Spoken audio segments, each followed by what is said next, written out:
సీతారామాభ్యాం నమః. శ్రీ గురుభ్యో నమః. శ్రీమద్ వాల్మీకి రామాయణము అయోధ్యాకాండము 65వ సర్గము. దశరథ మహారాజు మృతికి వెలువెల్లాడుచు కౌసల్య మొదలగు అంతఃపుర స్త్రీలందరూ ఏడ్చుట. రాత్రి గడిచిన తరువాత మరునాటి ప్రాతకాలమున మహారాజును ఆయన వంశమును స్తుతించు వందిమాగదులను వ్యాకరణ శాస్త్ర సంస్కారములు గల సంగీత కుశలురైన గాయకులను తమ తమ రీతులను అనుసరించి వేరువేరుగా మహారాజును స్తుతించుటకై ఆయన మందిరానికి చేరారు. ఉచ్చైస్వరంతో ఆశీర్వాదములను పలుకుచు రాజును స్తుతించుచున్నట్టి వందిమాగదులు మొదలగు వారి శబ్దములు రాజప్రాసాదములయందు అంతటను ప్రతిధ్వనించాయి. సూతులు మొదలగు వారు తమ స్తుతి పాఠములను గానం చేస్తూ ఉండగా ఇంతలో అచ్చటికి పాణివాదకులు చేతులతో తాళము వేయువారు ఇచ్చేశారు. వారు మహారాజు చేసిన ఘనకార్యములను గూర్చి లయాన్వితంగా కీర్తించారు. ప్రాసాదముల ఆవరణముల యందలి పక్షులను, భవనముల యందలి పంజరములలో గల పెంపుడు పక్షులను స్తుతి పాఠకుల శబ్దములకు మేల్కొని కూయసాగాయి.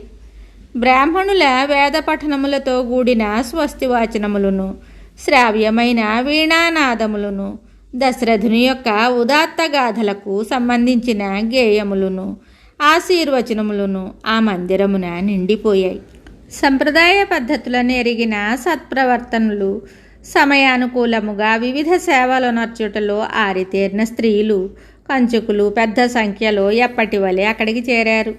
రాజునకు రాణులు మున్నగు వారికి స్నాన విధులను నడిపించుటలో అనుభవజ్ఞులైన వారు కాలోచితముగా యథావిధిగా సుగంధ జలములతో నిండిన బంగారు కలశములను తీసుకుని అక్కడికి వచ్చారు. పెక్కుమంది కన్యలతో కూడిన ఇతర స్త్రీలు తలంటు స్నానములకు ఉపయుక్తములకు మంగళకరములైన నూనెలు, నలుగు పిండ్లు మొదలగు ద్రవ్యములను, శుభస్పర్శకై గోవులు మున్నగు వాటిని, త్రాగుటకై గంగాజలములను, నారికేళ జీరకాది ద్రవ్యములను, అలంకారములకై అద్దములు, వస్త్రములు, ఆభరణములు, పువ్వులు మొదలగు వారిని తీసుకువచ్చారు. దశరథుని మందిరమునకు తీసుకొని రాబడిన అభిహారికములు, ప్రాతకాలమున రాజుల కొరకై తీసుకొని రాబడు మంగళద్రవ్యములు సర్వశుభలక్షణములు కలిగి ఉన్నవి. ఆయా విధులకు అనుకూలమైనవి, ప్రశంసార్హములు, ఉత్తమ గుణములతో విలసిల్లునవి.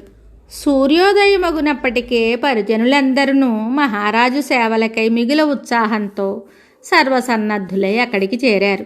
కానీ అంతవరకును దశరథుడు శయ్యామందిరం నుండి బయటికి రాకుండుడిచే రాజుగారు ఇప్పటి వరకును బయటికి రాకపోవటకు గల కారణమేమై ఉండును అని శంకించుచు వారు అచ్చటనే నిలిచారు. దశరథ మహారాజునకు సన్నిహితులైన ఆ స్త్రీలందరూ ఆయన దగ్గరికి వెళ్ళి ఆ ప్రభువును మేల్కొల్పుటకై సవినయంగా సముచితంగా మృదువచనములను పలికారు.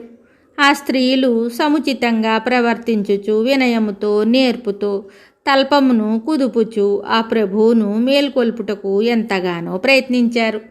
అయినప్పటికీ ఆ రాజు నిద్ర నుండి లేవకుండుటచే అందుకు గల కారణము వారికి బోధపడకుండెను. వారు నిద్రించుచున్న వ్యక్తుల పరిస్థితులను బాగుగా ఎరిగినవారు. అప్పుడు వారు రాజుగారి హృదయస్పందనను నాడిని పరీక్షించి చూశారు.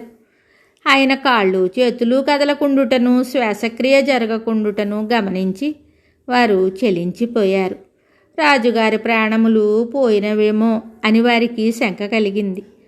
ప్రవాహమునకు ఎదురుగానున్న గడ్డి పరకల కొనల వలె వారు కంపించిపోయారు.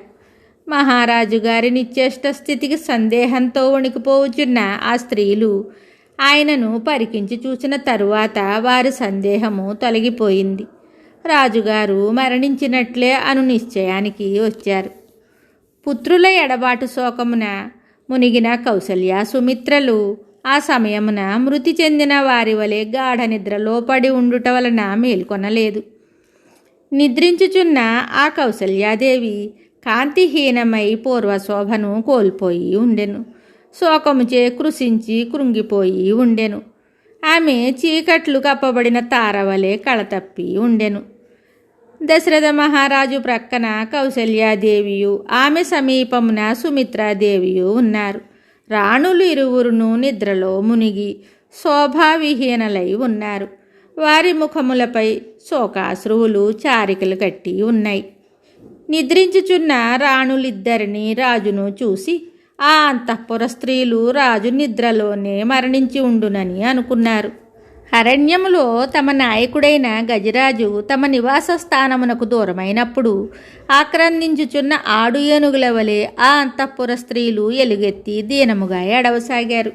ఆ స్త్రీల యొక్క రోదన ధ్వనులకు నిద్రాభంగము కాగా కౌసల్య సుమిత్రలు తటాలున మేల్కొన్నారు.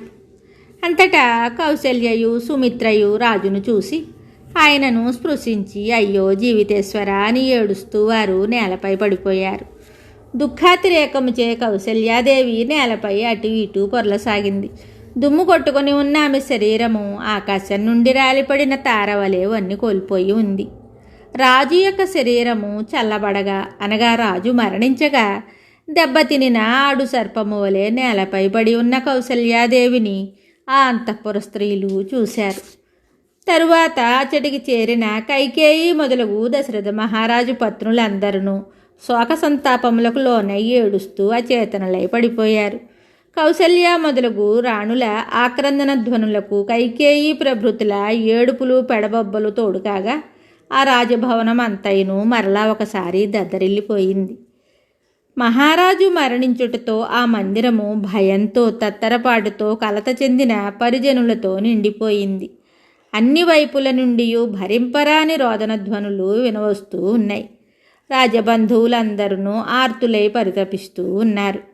ఆ భవనం అంతయును ఆనందశూన్యమై దీనులతో దుఃఖితులతో నిండిపోయింది. మిగులవాసిగాంచిన ఆ నరేంద్రుడు దివంగతుడైనట్లు తెలుసుకుని అతని పత్నులందరూ మిక్కిలి దుఃఖితులై ఆయన చుట్టూ చేరి బోరుని ఏడవసాగారు. వారు ఒకరి చేతులు మరి ఒకరు పట్టుకొని దుఃఖంతో ఒకరినొకరు కౌగలించుకొని దిక్కులేని వారి వలె దీనముగా విలపించసాగారు. వాల్మీకి మహర్షి విరచితమై ఆది కావ్యమైన శ్రీమద్ రామాయణమునందలి అయోధ్యాకాండమునందు 65వ సర్గము సంపూర్ణం. శుభం.